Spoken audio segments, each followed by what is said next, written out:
Let us look at the working condition of Bimla and Nandu.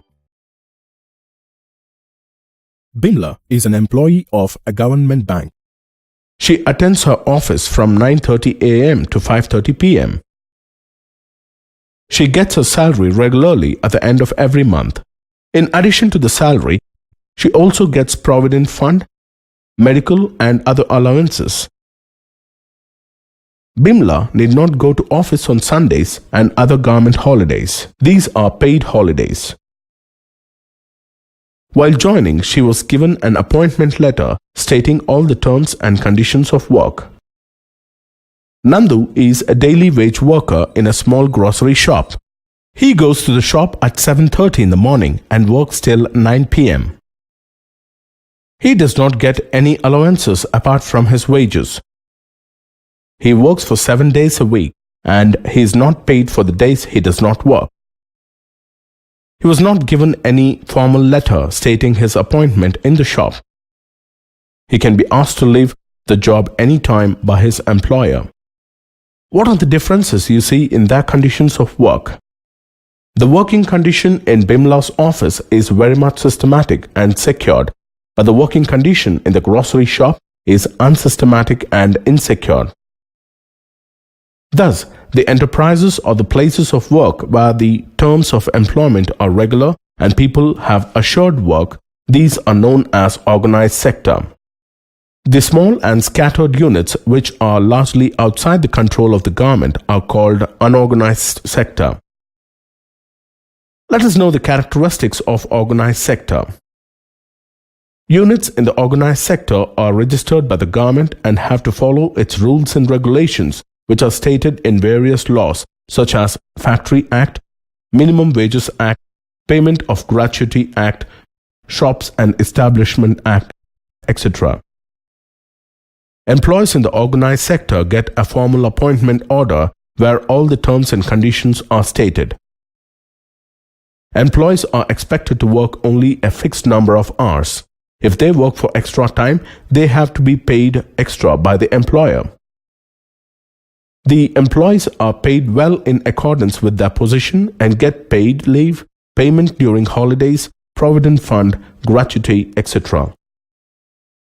Employees are supposed to get medical benefits and the workplace must be ensured with the facilities like safe drinking water and safe working environment. Have a look at the table to know the workers in different sectors. The table reveals that most of the workers in primary sector are unorganized.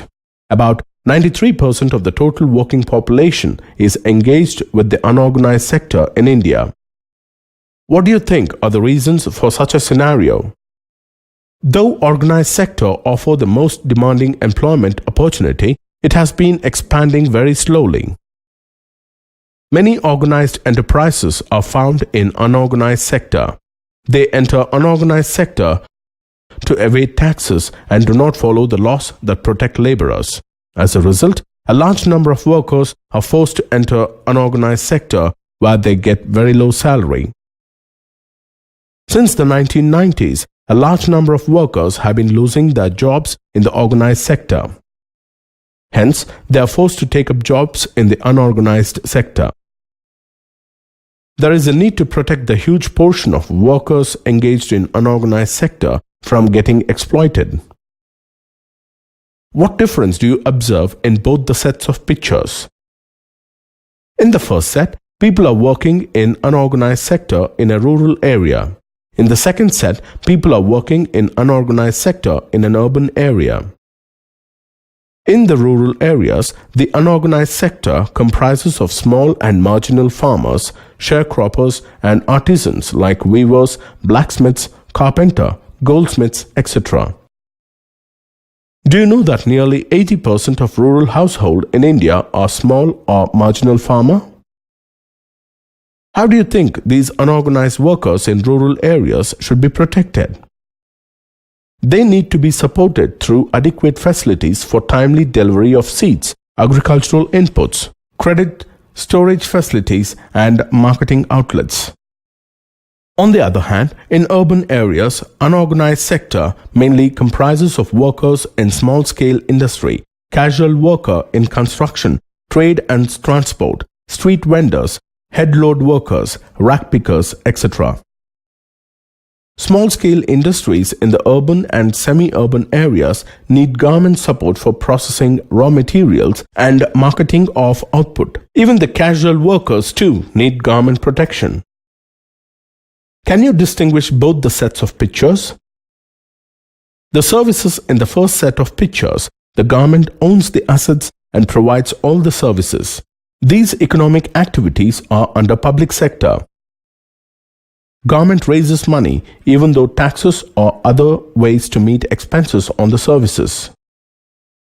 In the second set of activities, ownership of assets and delivery of services are in the hands of private individuals or companies. These are the economic activities under private sector. Activities of private sector are guided by the motive to earn profit. Can you name some organizations that operate under public sector? Indian Railways, Indian Postal, Oil and Natural Gas Commission, Steel Authority of India Limited, various banks such as Bank of India, Bank of Baroda, United Bank of India, etc. operate under public sector.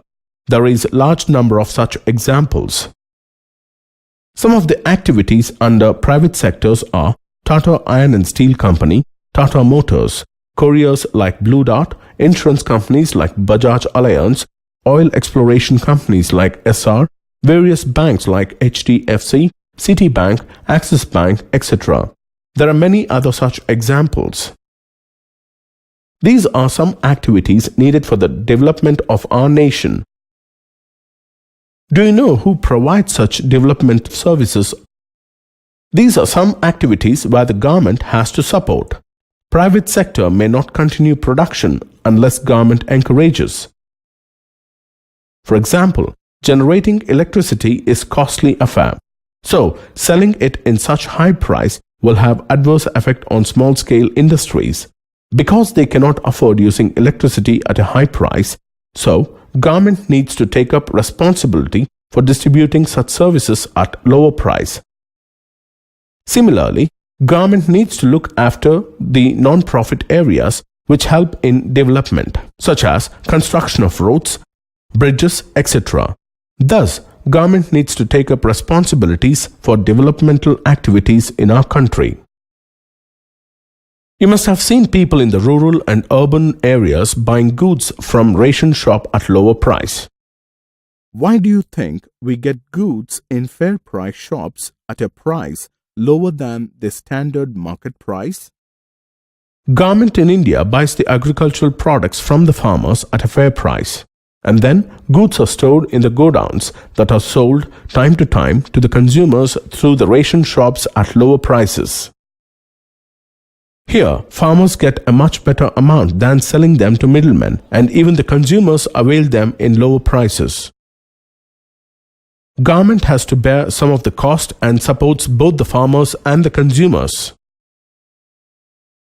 We all learned that there are about 200 million children in our country in the school-going age group.